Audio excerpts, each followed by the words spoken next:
Les nuits à Lyon ont toujours eu quelque chose de particulier. Le murmure lointain du Rhône, les réverbères projetant des ombres dansantes sur les pavés, et le silence enveloppant des ruelles étroites. C'était une de ces nuits où le sommeil semblait un luxe inaccessible. Je m'appelle Camille, étudiante en histoire de l'art à la Sorbonne, mais pour les vacances d'été, j'étais revenue chez ma mère, dans notre appartement haussmannien du quartier des Brotteaux. Cette nuit-là, un souffle d'air frais s'infiltrait par la fenêtre entr'ouverte de ma chambre. Je me suis réveillée sans raison apparente, une étrange sensation au creux de l'estomac, comme si quelque chose m'appelait. En chemise de nuit légère, je me suis levée, mes pieds nus frissonnant sur le parquet froid. L'appartement était plongé dans la pénombre, seules les lumières de la ville filtraient à travers les rideaux. En traversant le couloir, j'ai remarqué que la porte de la salle de bain était entrebâillée. La lumière tamisée en sortait, accompagnée d'un léger bruit d'eau. Je n'y ai pas prêté attention sur le moment, pensant que ma mère s'était peut-être levée. Mais en poussant doucement la porte, je suis restée figée. Jules, l'ami de longue date de la famille, était là. Il séjournait chez nous pendant quelques semaines, profitant d'une pause après une mission humanitaire en Afrique. Debout devant le miroir embué, torse nu, il passait une serviette dans ses cheveux humides. Le reflet flou de son corps athlétique, marqué par le soleil et les voyages, créait une image presque irréelle. Il m'a vu dans le miroir. Son regard a croisé le mien, surpris mais calme. « Tout va bien, Camille ?» a-t-il demandé, sa voix grave brisant le silence. Je n'ai pas su quoi répondre. Mon cœur battait trop fort pour formuler une phrase cohérente. Je me suis contentée de hocher la tête et de reculer lentement, refermant la porte sans bruit. De retour dans ma chambre, je me suis laissée tomber sur le lit, la tête en ébullition. Pourquoi cette scène anodine me troublait-elle autant? Le lendemain matin, j'ai tenté de reprendre une routine normale. Petit déjeuner, discussion avec ma mère sur ses projets pour la journée, révision de mes cours. Mais lorsque Jules est entré dans la cuisine, vêtu d'une chemise blanche légèrement froissée et d'un jean délavé, le souvenir de la nuit précédente m'a submergé. « Bien dormi ?» m'a-t-il demandé en se servant un café. « Oui, très bien », ai-je menti en souriant maladroitement. Il a observé mon visage un instant, comme s'il percevait quelque chose que je tentais de cacher. Puis, avec un sourire discret, il a détourné le regard. Ce simple échange a suffi à transformer l'air autour de nous en quelque chose de chargé, presque électrique. L'après-midi, je me suis réfugiée sur la terrasse, un livre entre les mains. Mais les mots dansaient devant mes yeux, incapables de retenir mon attention. Jules est apparu, une bouteille d'eau à la main. « Qu'est-ce que tu lis ?» a-t-il demandé en s'asseyant sur la chaise en rotin à côté de moi. Je lui ai montré la couverture sans répondre. Il a hoché la tête avec un sourire amusé. « Tu sais, parfois, les choses que l'on croit simples sont en réalité bien plus complexes. » Ces mots, prononcés d'un ton neutre, m'ont fait frissonner. Parlait-il du livre ou de quelque chose d'autre? Les jours suivants, cette tension imperceptible n'a cessé de croître. Des regards échangés trop longtemps, des gestes anodins mais chargés de sens. Il y avait quelque chose entre nous, quelque chose que ni lui ni moi n'étions prêts à nommer. Une nuit, incapable de trouver le sommeil, je suis sortie sur le balcon. Les toits de la ville s'étendaient à perte de vue, baignés par la lumière argentée de la lune. J'ai entendu des pas derrière moi. C'était Jules, un verre de vin à la main. « Toi aussi, tu n'arrives pas à dormir ?» a-t-il murmuré en s'appuyant contre la rambarde. J'ai secoué la tête, incapable de répondre. Le silence entre nous était plus éloquent que n'importe quelle conversation. Il a tendu son verre vers moi, un geste simple mais chargé de complicité.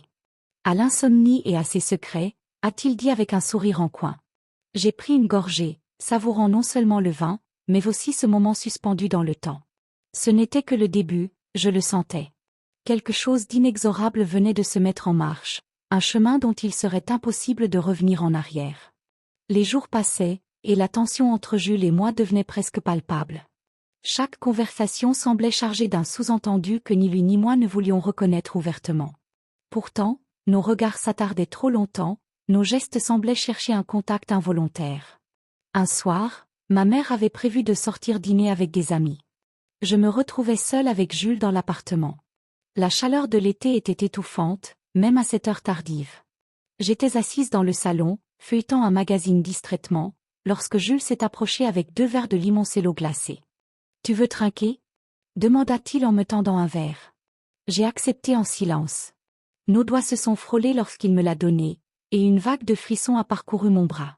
Il s'est installé à côté de moi, à une distance respectable, mais son parfum boisé flottait dans l'air, troublant mes pensées. « Tu sembles ailleurs ce soir », a-t-il murmuré après un instant de silence. J'ai hésité avant de répondre. Peut-être. Il y a des choses qui me perturbent. Jules a posé son verre et m'a observé avec intensité. Comme quoi? J'ai secoué la tête, incapable de verbaliser ce qui flottait dans l'air. Plutôt que de répondre, j'ai porté mon verre à mes lèvres. Il a souri légèrement et a détourné le regard, comme s'il respectait mon silence. La soirée s'étirait, et l'électricité entre nous devenait insoutenable. Nous avons continué à parler de tout et de rien, mais le moindre geste semblait chargé d'une tension presque dangereuse. Quand j'ai voulu me lever, il a posé une main légère sur mon poignet, me retenant une fraction de seconde. « Camille. » Il a hésité, puis s'est ravisé. « Bonne nuit. » J'ai hoché la tête, incapable de soutenir son regard plus longtemps. Mon cœur battait trop vite. Cette nuit-là, je n'ai presque pas dormi. Le lendemain, je suis sortie tôt pour essayer d'éclaircir mes pensées. J'ai erré dans les rues du Vieux-Lyon, cherchant la fraîcheur des ruelles pavées. Mais mes pensées tournaient en boucle autour de Jules. Cette relation, cette attirance interdite, était-elle seulement le fruit de mon imagination? Lorsque je suis rentrée, il était là, debout près de la fenêtre, une cigarette entre les doigts.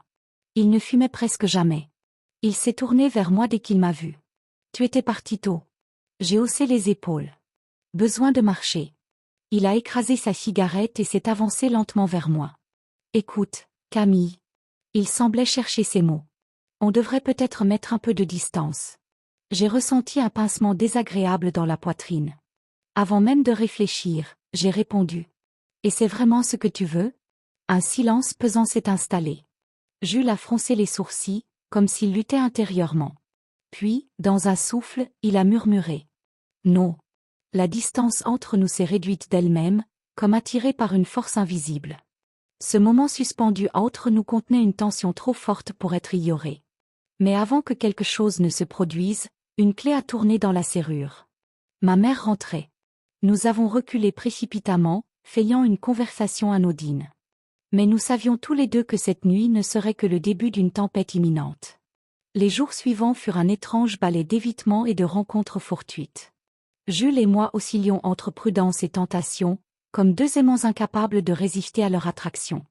Ma mère, trop occupée par son travail et ses sorties estivales, ne remarquait rien. Pourtant, l'air semblait plus lourd chaque fois que nos regards se croisaient. Un après-midi, alors que je rangeais des livres dans la bibliothèque du salon, Jules entra, une chemise en lin beige négligemment ouverte sur un torse salé. Il tenait une tasse de café fumante, l'arôme se mêlant à la chaleur de la pièce. Il s'arrêta un instant, m'observant en silence. « Tu fuis, Camille ?» demanda-t-il finalement. Je me redressai, feignant l'indifférence. « Je ne vois pas de quoi tu parles. » Il s'approcha, posant la tasse sur la table basse. Son regard, sombre et intense, ne me quittait pas. « Si, tu le sais très bien. Et moi aussi. » Le silence entre nous était presque tangible. J'entendais le tic-tac de l'horloge, le bruit lointain des voitures dans la rue. Mon cœur battait si fort que j'étais sûr qu'il pouvait l'entendre. « C'est insensé, Jules, » murmurai-je, reculant légèrement. Il sourit, un sourire triste, presque résigné. « Peut-être. Mais certaines choses échappent à la raison. » Avant que je puisse répondre, la sonnerie de mon téléphone retentit, brisant l'instant. Je saisis l'appareil comme une bouée de sauvetage, lisant un message anodin d'une amie. Quand j'ai relevé les yeux, Jules était déjà parti, laissant derrière lui sa tasse de café à moitié vide. Cette nuit-là, je me tournai et me retournai dans mon lit, incapable de trouver le sommeil. Vers minuit, je me levai pour aller boire un verre d'eau. En passant devant le salon, je l'aperçus assis sur le canapé, plongé dans un livre. La lumière tamisée de la lampe donnait à la scène une intimité troublante. « Encore réveillé ?» demanda-t-il sans lever les yeux. Je me suis approchée, hésitante. « Toi aussi. » Il referma le livre, le posant sur ses genoux. « Viens t'asseoir. » Je m'assis à l'autre bout du canapé, gardant une distance prudente. Il me regarda longuement avant de briser le silence. « On peut continuer à prétendre. Faire semblant que rien ne se passe. Ou on peut être honnête. » Mon souffle se bloqua.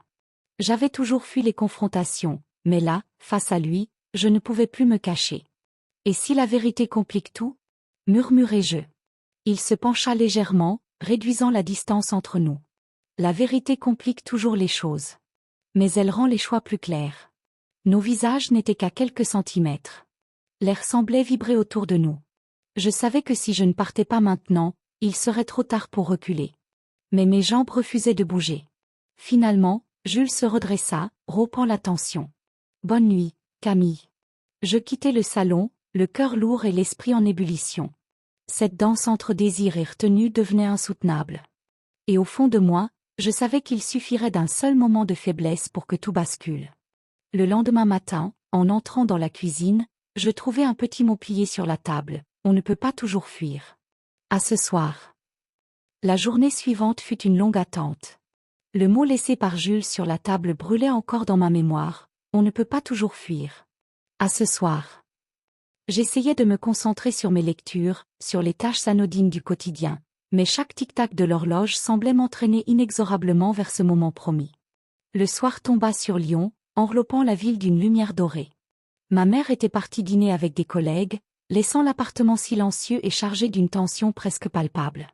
Je me trouvais sur la terrasse, regardant les toits scintillants sous la lune, quand j'entendis des pas derrière moi.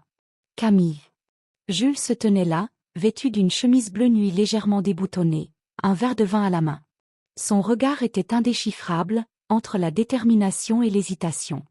Il me tendit un autre verre, comme pour marquer le début d'une conversation qu'aucun de nous ne pouvait plus éviter. Je crois qu'on est arrivé à un point où faire semblant devient ridicule, dit-il doucement. Je pris le verre, mes doigts frôlant les siens. Le contact fut bref, mais suffisant pour faire battre mon cœur plus vite. Et si on regrettait? Demandai-je, la voix tremblante. Il s'approcha lentement, réduisant la distance entre nous jusqu'à ce que je puisse sentir la chaleur de son corps. Le plus grand regret serait de ne jamais savoir. Le monde sembla s'arrêter un instant. Les bruits de la ville s'estompèrent, ne laissant place qu'à ce silence chargé d'attente. Jules posa son verre sur la balustrade, sans dire un mot de plus, glissa doucement sa main sur ma joue, comme pour m'offrir une dernière chance de reculer. Mais je n'ai pas reculé. Nos lèvres se sont trouvées avec une douceur presque timide, comme si nous testions la réalité de ce moment tant redouté. Puis, la retenue s'effaça, laissant place à quelque chose de plus profond, de plus sincère.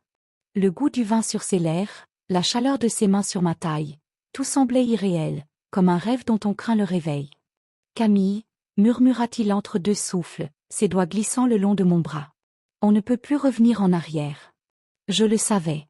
Chaque seconde qui passait nous éloignait un peu plus de la frontière entre l'acceptable et l'interdit. Mais à cet instant, aucune logique ne pouvait rivaliser avec ce que je ressentais. La nuit nous enveloppa, complice silencieuse de ce basculement. Nous sommes restés sur la terrasse, oubliant le monde extérieur, oubliant même le temps. Ce n'était plus qu'un enchevêtrement de murmures, de regards brûlants et de promesses silencieuses. Quand enfin nous sommes rentrés à l'intérieur, la lune était haute dans le ciel. Jules s'arrêta un instant dans l'encadrement de la porte, comme pour graver cet instant dans sa mémoire. Demain, tout sera différent. Je n'ai rien répondu.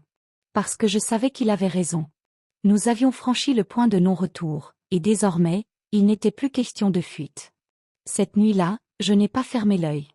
Le parfum de Jules imprégnait encore l'air, et chaque battement de mon cœur semblait résonner dans l'appartement vide. Au petit matin, je trouvai une autre note sur la table. La vérité complique tout, mais elle libère aussi. À ce soir. Le lendemain matin, l'appartement semblait différent.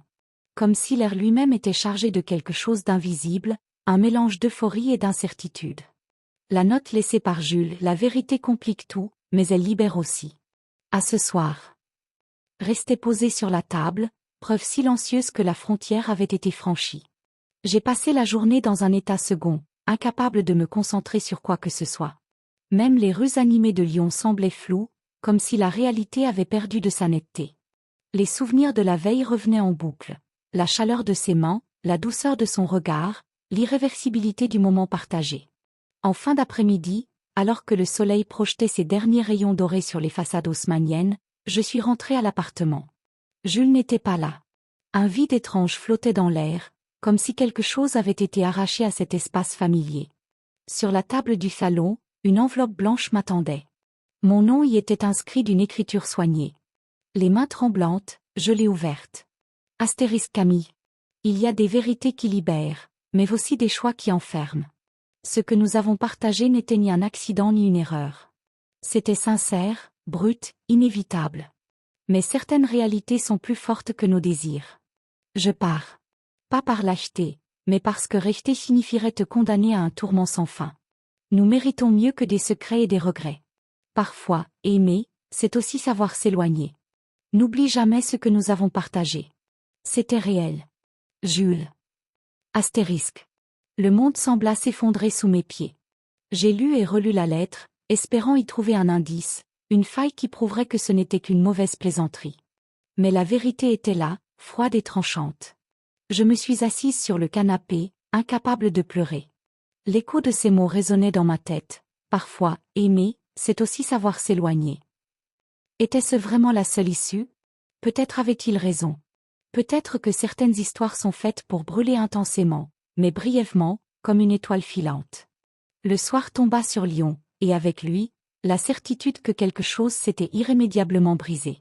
J'ai rangé la lettre dans un tiroir, comme on enterre un secret trop douloureux pour être exposé. Pourtant, une part de moi refusait d'accepter cette fin. La dernière ligne de la lettre, c'était réel. Résonnait comme une promesse inachevée. Quelques jours plus tard, alors que je marchais le long des quais du Rhône, je remarquai un livre abandonné sur un banc. Intrigué, je m'approchai. C'était un exemplaire de L'Étranger de Camus, un marque-page dépassant légèrement des pages. Je l'ai ouvert. Sur le marque-page, quelques mots griffonnés, les chemins se croisent toujours, tôt ou tard. J. Mon cœur manqua un battement. Était-ce un hasard? Une coïncidence? Ou le signe que l'histoire n'était peut-être pas aussi terminée qu'elle en avait l'air? Je me suis assis sur ce banc, serrant le livre contre moi, un mince sourire se dessinant sur mes lèvres. Parfois, les fins ne sont que des commencements déguisés.